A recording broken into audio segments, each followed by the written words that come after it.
ENTREPRENIPPONIAL, the series for entrepreneurs in Japan. Listen, learn, and apply the experiences of others to your entrepreniponial pursuits. Join us.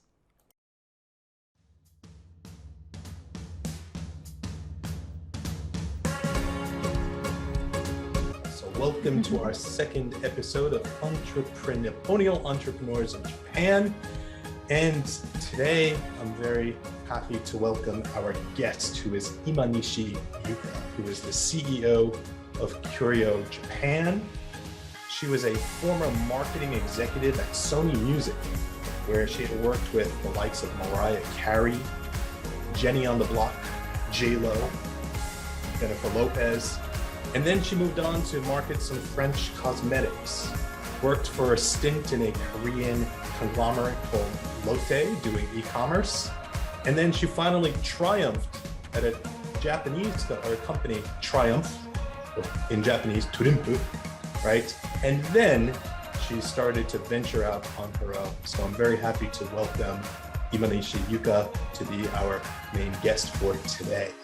Thank you very much, Brian, for your kind introduction, and thank you for having me today.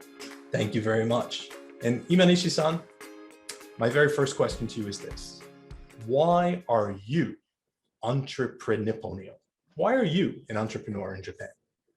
Right, thank you very much. Now I can pronounce entrepreniponial correctly. So,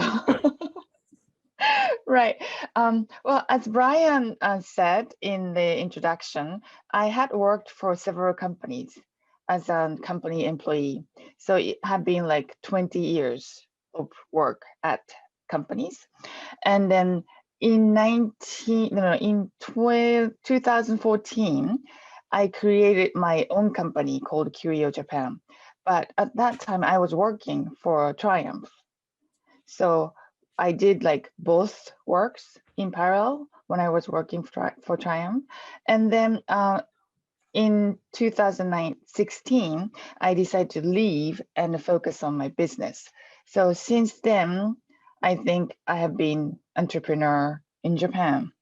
So the definition of entrepreneur is starting your own business, I think. So yeah, so that's how I started. Very good. So why don't you give us a sense of what the business is that you're doing? Okay, so I have two services, two pillars. One is B2C business. Our company has the broad network of international students living in Japan. And to general customers, we match those capable, prominent students with families or students who want to learn something. Something meaning like can be English or other languages or programming, art, depending on the students' majors and expertise. And we match the tutors, the international students as tutors with those students. And that's to C. And to B2B, we provide recruiting service for global talent for companies which are willing to hire global talents. And also we provide company training programs to those companies. So we have two pillars, B2C and B2B. Okay. And what was the inspiration for starting this particular business? Well, I have been very interested in educational field, in the area of education, and especially like global education. I don't know what that means really, but in Japan, we do say global education. And first, I wanted to bring the American service called Little Passport. That's the subscription service for children. And then when you are subscribed, they will ship you like products or textbook about each country in the world. Like this month it's about Egypt, and next month it's about Turkey, and so on. And that's a subscription I was really interested in. So I sent an email to the company saying that I want to bring that to Japan. Me being the GM or something. Right. But at that moment, they were not interested in expanding outside North America. So, okay, then I decided to do it myself. subscription service for children's global education. Hmm. And then to try that, I subscribed to their service first to see what it's like, the quality and everything. Yeah. But to be honest with you, I was very disappointed, Hmm. the quality wise. So I thought I could do better than that, Yeah. right? But after trying for a year or something to produce the materials, the packages, and the website and everything, I realized that it takes a long time to develop Hmm. contents, actual tangible contents for subscriptions, and also the risk of stock Mm-hmm. is pretty big in that business. So I decided to pivot in a way, then started the matching service for international tutors. Okay. So you had an inspiration, firstly, to work with another company, and that Yes, company basically said they weren't interested, but that was enough to give you that confidence to sort of start going out on your own, it seems. right. Yeah. Okay. And let's now go back. You mentioned something very interesting to begin with. So you started your company while you were still working at another company.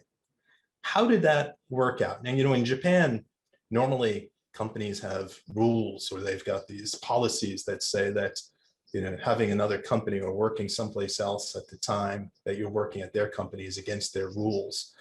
Did you have any difficulty with your employer at that time? How did you work that out so that you were kind of working in parallel, starting your own company while still working for another company?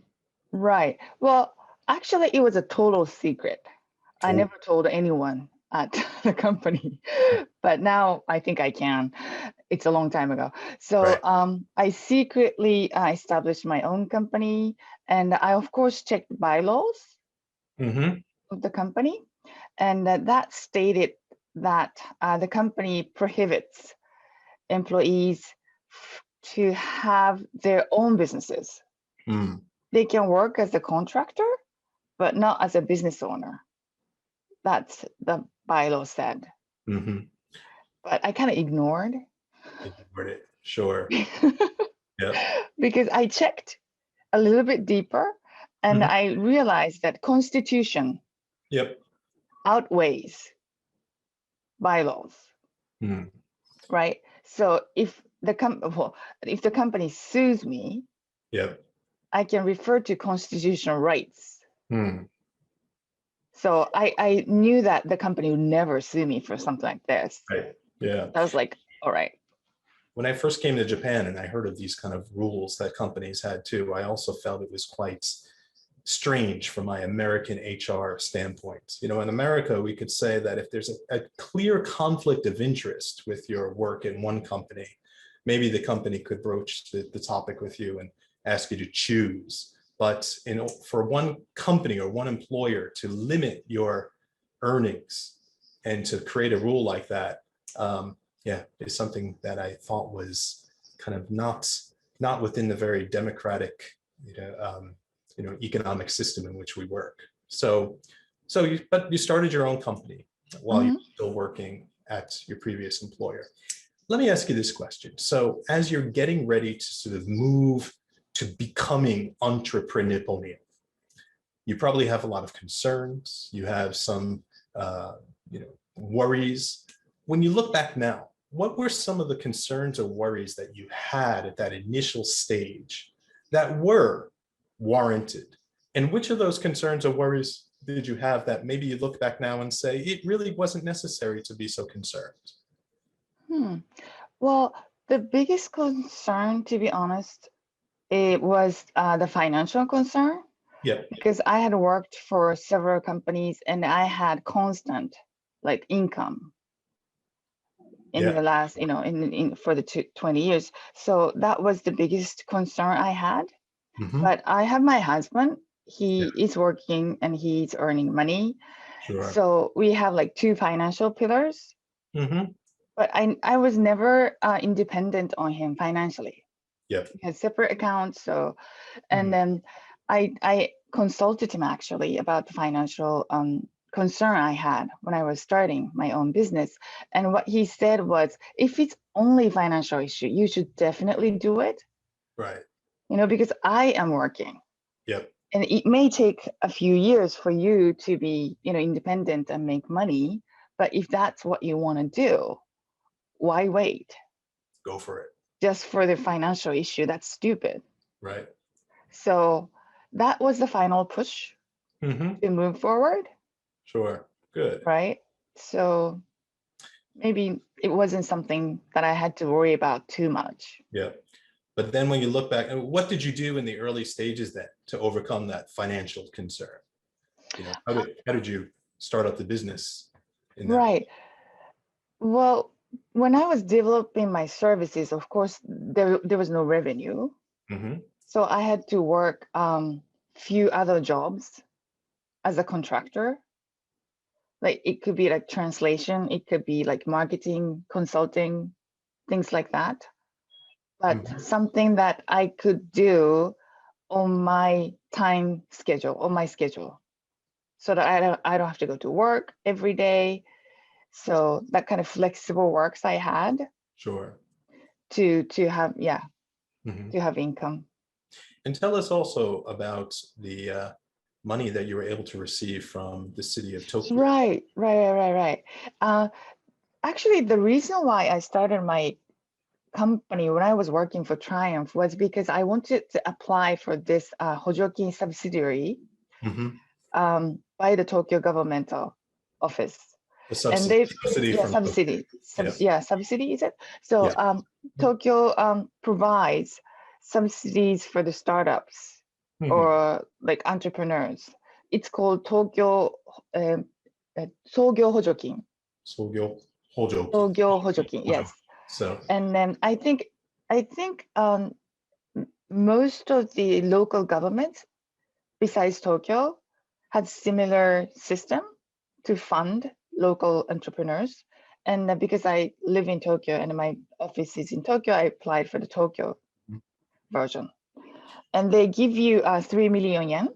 So 3 million yen when you're first starting up. Okay, so that's actually a lot of money. It is. Right. And then of course you have to prove that you spent a certain amount of money and they cover. Okay. Like 2/3 up to 3 million. So firstly, explain how that works. So you applied for it, you received the money in advance, or you receive the money once you have expenses, and that money is paying for expenses. How did it work? When you are granted, you know that you can spend certain amount of money to create website, to create a service. Okay. And you spend the money and get the invoices and everything and get every paperwork ready and then submit it to the government, the office, and they will refund the money. How long does it take to get the refund? It was really quick, actually. Yeah. Maybe a month or so. Wow. Do you know, and if not, this is something that we could look up, but how long after you've established a company can you still apply for that program and be able to? I think it was 3 years or something. Okay. Right. Yeah. So within 3 years of starting your company, right, apply for that and have up to 3 million yen. Yes. Cover costs that you've incurred at the startup phase. Yeah. And also there are so many other subsidies that the government is providing to startups and ventures. And we applied for like a few more. And we got 2. Like the one was like 50,000. And the other was, I forgot, but the same, something like that, 50,000. But there are so many, and you definitely should take advantage of that. Great, yeah. It's a great way to help you with your startup. So yes, let's say you started up, so you established your company while you're still working at Triumph, while you're still working at your former employer. You are beginning to have expenses, you're beginning to prepare to launch your business. bring us to that point when you've actually started the business and you're now in business for yourself. How did you go about that initial marketing of your services and Right. establishing your presence? Right. First, my company started the tutor matching service, and it's B2C, and of course, promotion was needed. But as you can imagine, we didn't have much budget for the advertising, so I had to focus on PR. Okay. So I used everything we could, of course, social media and my network and connections from previous businesses. Mm-hmm. And then the first 6 months or something, it was pretty tough. I mean, to find customers and actually buying customers. Right. But Nikkei or like other web media and the magazines started to pick up our service, and then we were right on the track after that. In order to get picked up by Nikkei and some of those other reporting services, what did you have actively reach out to them, or did they come to you? How did you deal with that? Once you get picked by a big media, they will come to you. But the first step is the most difficult one. Yep. As is always the case. Right. So you should use every network you can use. And for Nikkei interview, that came from one of our customers, actually. Oh. Yeah, one of the customers was good friends with the writer at Nikkei, and she, introduced her to me, and then the coverage. So that kind of thing happens. So keeping good contacts, anyone can be your PR person. Okay, good. In the business. So maintaining good connections with customers and also anyone you meet, and you introduce your service in a nice way, of course, not in a pushy way. You introduce your service every time you had a chance. Sure. Because So somebody knew something. Let me ask you this question now. So when you started your business, you were starting your business with a partner. Tell us about the partnership. Tell us about starting the business with somebody else, and maybe some of the advantages or disadvantages of starting a business with somebody that you know. Right. Actually, I started my company with 2 other members. Okay. So there were 3 at the beginning. So 2 female and 1 male. And after a year, the male left. Okay. Because he was still working for a company full time. Okay. He just didn't have time to commit. Right. So we thought, the other partner and I thought maybe he wasn't a good fit for a new company like ours. And he agreed. So he left. Okay. Right. And the other partner, my female partner, she is a mommy friend. My son and her daughter went to the same nursery, so we have known each other for like 10 years and something like that. And then I knew that she was a very professional marketer, and I knew what she had been doing, and she was very interested in starting her own business. So I asked her if she wanted to join. Yeah. And she said yes. And so from the beginning till actually the end of this month, I had been working with her, but she's leaving at the end of this month. Okay. But I'm going to be on my own. So she's leaving at the end of this month, and now you're going to be on your own. So think about it. Tell us a little bit more about kind of the experience of, working with somebody else, and, how has it been beneficial? But in other places, maybe you're as an entrepreneur and you want to do things on your own, were there times when you didn't agree on how to proceed with things? Talk about that experience of working with a partner. Right. Of course, there are good things and bad things, but good things first.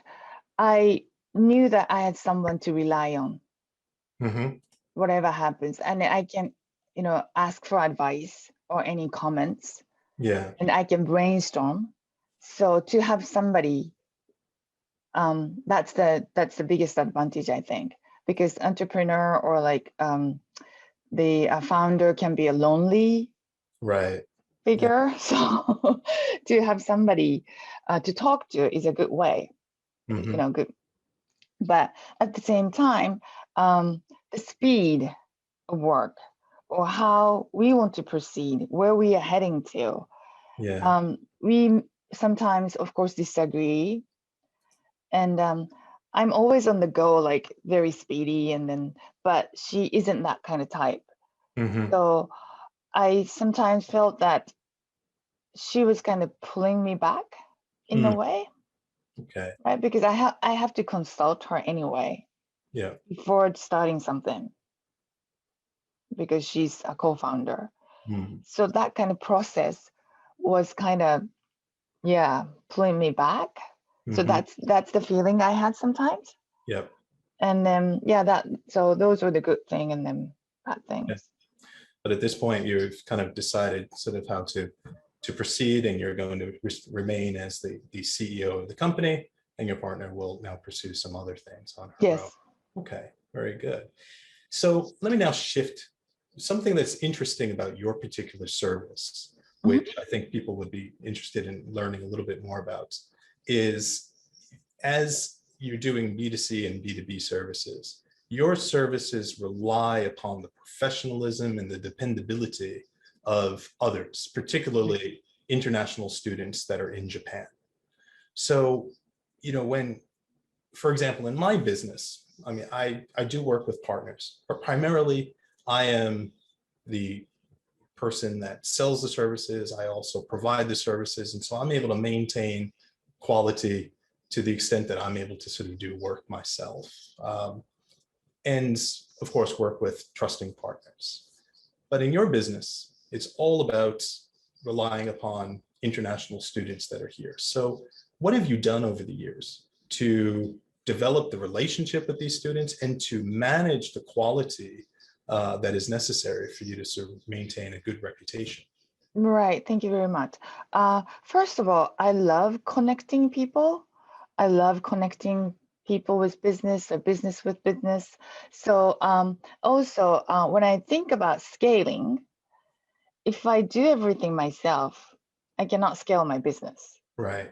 So how can I make my business bigger? I have to depend on others Mm-hmm. to provide a service to, greater number of people. And then in terms of the management and development of these international students, of course, we had, some bad experiences with international students in the past, but we try to screen beforehand as much as possible. Of course, we interview them in person. And also, we have been focusing on the certain criteria of international students, which is the mixed scholars. Mm-hmm.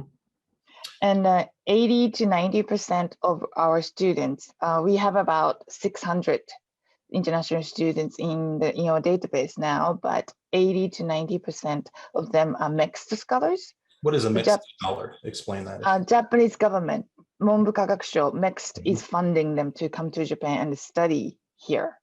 So all the expenses are covered Hmm. and they get a monthly fee support. And of course, the tuitions, everything is free. So they had to go through a very competitive process. Right. That means they are very capable, and their governments are sending them Mhm. through mixed So Japanese that's government. that's a good point there. So basically, you're using people that have already been vetted by a different system. True. Right? So you Yes. know that you're using people, you're relying upon people that are already Yes. chosen for being reliable and Yes. trustworthy. Yes. Yeah. Yeah. Okay. All right. And are there any experiences that you've had where you have not been able to rely upon somebody fully, that you've had some difficulties, or is it relatively a smooth kind of business because you're relying upon people that are mixed scholars? Right. First, when we had fewer students, we had to rely on students who were not very reliable, Hmm. to be honest. But as the number grew, we, kind of decided to eliminate those irresponsible Hmm. students. So the speed of response or report, those kind of things, we screen. And if they don't pass Hmm. that, we just decide not to work with them. Sure, sure. Okay. All right. And so some of these students too also are very interested in staying in Japan, and you're also being able to introduce them to Japanese companies. Is that Yes, correct? Yeah. yes, yes, yes. Yeah. So how many of them who are job seeking are able to find good jobs in Japan after they've graduated from school? I don't know the definition of good jobs, Hmm. but annually about 3,000 mech scholars come to Japan to study, and almost 60% of them want to stay and work in Japan because they like Japan. That's why they're here. And but half of them can find good jobs in Japan. So matching isn't really, working yet. Okay. But only half. So what are some of the issues that they're finding or that you're finding that you need to overcome in order to help them find? Right. The biggest barrier, unfortunately, still it's language, Hmm. right? So if the students don't speak Japanese language, they have kind of little chance to find good jobs unless you are engineer. Mm. So many of the mech scholars, they come to Japan to study and they're able to study in English, right? And many of them, yes. Yeah. But then to find a job in Japan, they need to develop Japanese language skills, but many of them Right. haven't invested the time in Right. so. Sure. And many Japanese universities offer programs in English because they want to attract international people, students to their institutions. But there's a gap between university education and college, the company Mhm. Sure. needs and wants. Yeah. So there's definitely still more work to be done in Oh, terms definitely. of Yes. Yeah, yeah, some. yeah. The university side and the company side as well. Is the work that you're doing, is it only with the international students, or do you actually match Japanese students as well as tutors? At the moment, international students only. Okay, all Yeah. right. So let's talk about now going into the future. So you've been doing your business for a few years. You've definitely established yourself. What do you see as the future of the business? How are you going to scale to optimize your business further? Right, that's a very good question that I have been struggling with. Mhm. And I haven't been able to scale as much. And then I don't know if I'm good Mhm. at scaling the business. Mhm. I can sustain my business and I can, pay salaries to a few staff, Mhm. but how big I want to go, Yeah. that I'm still trying to figure out. Mhm. Do you need to go big, do you think? Or are you happy with sustaining a business that is kind of controllable? I Mm, guess you're not losing sleep over. well, I'm definitely not looking for like IPO or something. Hmm. That's too troublesome, Right. right? So I don't want to go there at all. But how big? I want I want to actually influence more. It's not really about the money, Hmm. but the scope and the area of influence. I want it to be wider Hmm.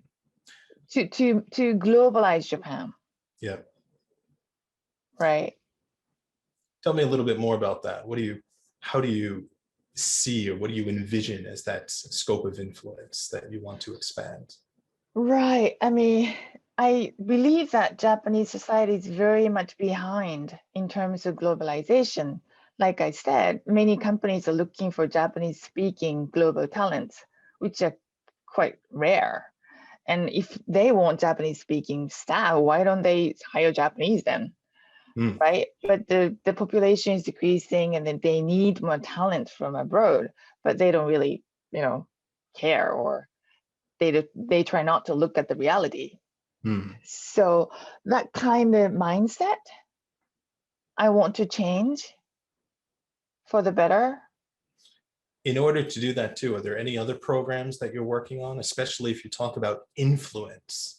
Right. Well, yeah. The core journey program that Brian and I developed, Yeah, that's about influence, Japanese influence for the world, towards the world. yeah. So through that kind of program, like global minded training, like diversity management training, I want to make a difference Hmm. in Japanese companies. So And this is, also not only in companies, but Japanese government yeah. as well. So company, government, Japanese society overall.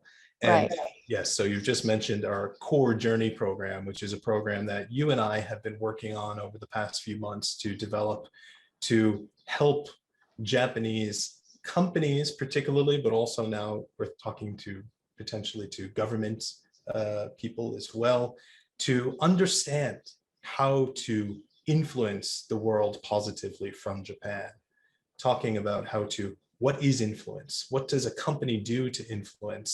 And to recognize more and more that, while Japan is geographically an island nation, it is far from being an isolated island nation, and that Japan actually does have a great influence on the world. And what is that influence? That is what we're walking a lot of our uh, customers through, our students through, as we go through this program together. And it's something that we've developed over the past. Right. Right. Yeah. Because I believe that Japan's future depends on Mm-hmm. diversity or like globalization to create more innovation, to Mm. create more influence on the global stage. So that's what I want to do. I mean, matching international students with Japanese people, it's a very small step. Mm-hmm. It seems, I know that, but that's the first step so that I can make them familiarize with other cultures, Sure. diversity, like on a daily basis. That's where they start Mm-hmm. So thinking clearly, about different cultures. what you're doing is based upon a deeper vision, a deeper understanding, Definitely, yes, desire yes. to do something. And so, would you say? I mean, is that really what motivates you to do your business each day? To Oh, yes, yes, Japanese yes, society, definitely. right? Yeah, because to see customers, I get the immediate direct feedback from them, right? Mm-hmm. So sometimes parents say that they see differences, they see changes in their kids. When they hear the news about other countries, they pay more attention, Yeah. right? They're more interested in other languages. They're more like, curious about going to, different worlds, different cultures. So they see those changes and they, give us those feedbacks. And that's something that really motivates me. Feedbacks. And that's something that really motivates me. Mm-hmm. What did you think recently? Here's a question that we have from one of our participants. This Mori Saga. How did you respond to that in the IOC? Oh, right. It's so embarrassing. I think Mhm. it's pure embarrassment, seriously. And many of my friends are trying to create a movement, another movement about women empowerment, because we are having the very big day on March 8th, Mm. International Women's Day, Oh, yes. right? So, and I'm involved in that.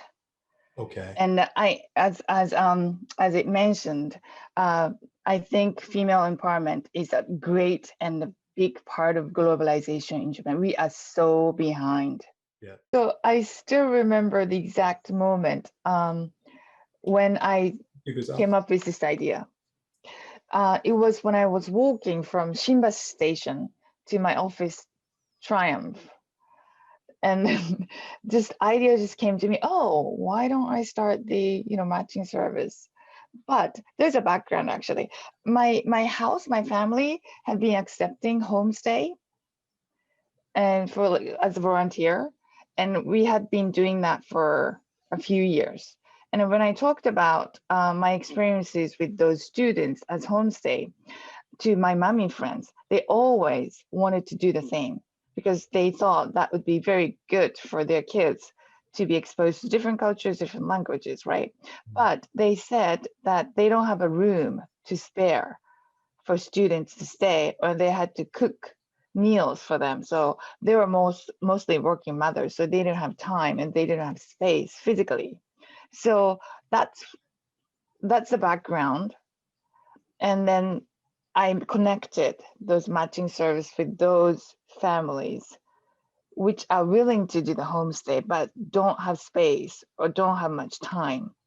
So what if those students go to their houses on a regular basis and then mingle with the family or kids? What kind of values that provide? That was the first starting point. And after that, I recruited a few international students through the homestay program, and I dispatched them to a few families and did the PDCA cycle, and then came up with the package. I was kind of student at Tokyo University because I went there all the time. I needed an ID, but through talking to international students on site on those campuses, we found the existence of mixed scholars, and we found that organization that all mixed scholars belong to. So we approached that organization and we became a partner of that organization. And now we are collaborating on many levels. Well, Imane-san, to this point, we've talked about starting your business and initially getting some funds from Tokyo to help you through that. And clearly, though, what really has driven you over these years was a deep vision for how to globalize Japan and to provide services that are supporting that. So thank you so much for talking with us.